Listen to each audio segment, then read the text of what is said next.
पापा, माँ कहाँ हैं? माँ बाजार गई हैं।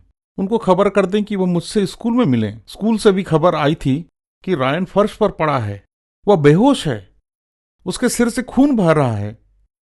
और तब मेरी बेटी ने फोन रख दिया।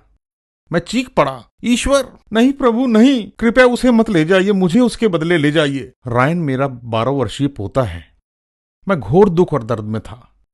मैं अपने घुटनों पर लंबे समय तक प्रार्थना करता हुआ रो रहा था। मैं कमरे में चहलकदमी करता रहा, फिर मैं जमीन में मुंह के बल लेट गया। मैं भावनात्मक और शारीरिक रूप से बिल्कुल थक चुका था, इसलिए मुझे सबसे बुरे ख्याल आ रहे थे। अगले 10 मिनट मुझे 10 साल से भी ज्यादा लगे। ये मेरे 89 वर्ष के जीवन के सबसे खराब पल थे। अनिश्चितता के उन क्षणों में मेरे दिमाग में सिर्फ एक ही ख्याल था कि मेरा पोता मर चुका है। जब मैं गहरी भावनात्मक प्रार्थना में था, कुछ बहुत अनोखा हुआ, जिसे मैं केवल असाधारण ईश्वरीय घटना कह सकता हूं।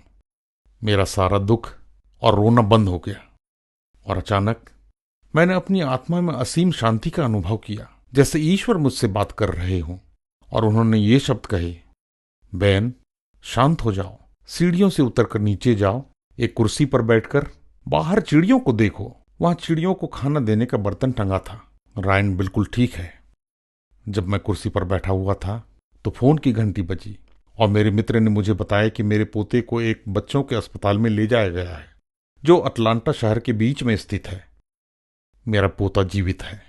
मेरे मन में कोई शंका नहीं कि ईश्वर ने वास्तव में मुझसे बात की थी। तब बाइबल का रोमियो 8:26 का संदर्भ मेरे मन में आया, क्योंकि हम नहीं जानते कि प्रार्थना किस रीति से करना चाहिए, परंतु आत्मा आप ही आहें भरकर जो बयान से बाहर है हमारे लिए विनती करता है। हम नहीं जानते कि क्या कहें, लेकिन पवित्र आत्मा हमारी प्रार्थना को ईश्वर के सम्मुख ले जाता है और ईश्वर हमें इसका उत्तर देते हैं। कितना अद्भुत ईश्वरीय उत्तर मुझे ईश्वर से अपनी प्रार्थनाओं का मिला। हमारा एक अद्भुत उद्धार करता है जो कठिनाइयों के समय हमारे हृदयों को शांति देता है। यह एक भयानक दुर्घटना थी। पूरी जानकारी के अनुसार वह 8 फीट ऊपर से सिर के बल नीचे गिर सकता था। यदि ऐसा होता तो यह प्राणघातक हो सकता था। मैंने संपूर्ण हृदय से ईश्वर के इस अनुग्रह के लिए उन्हें धन्यवाद दिया। मित्रों, पवित्र आत्मा आपको हृदय की शांति दे सकता है यदि आप उसके लिए जीते हैं। क्या आपको पवित्र आत्मा का उपहार मिला है? देखिए, आप आज ही उसे पा सकते हैं।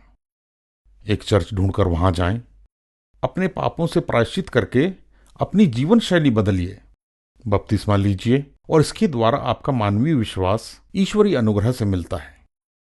तब आपको पवित्र आत्मा का उपहार मिलेगा और आप ईश्वर के राज में होंगे। एक ईश्वरीय जीवन जिएं और मेरी प्रार्थना है कि हम सब स्वर्ग में जरूर मिलेंगे।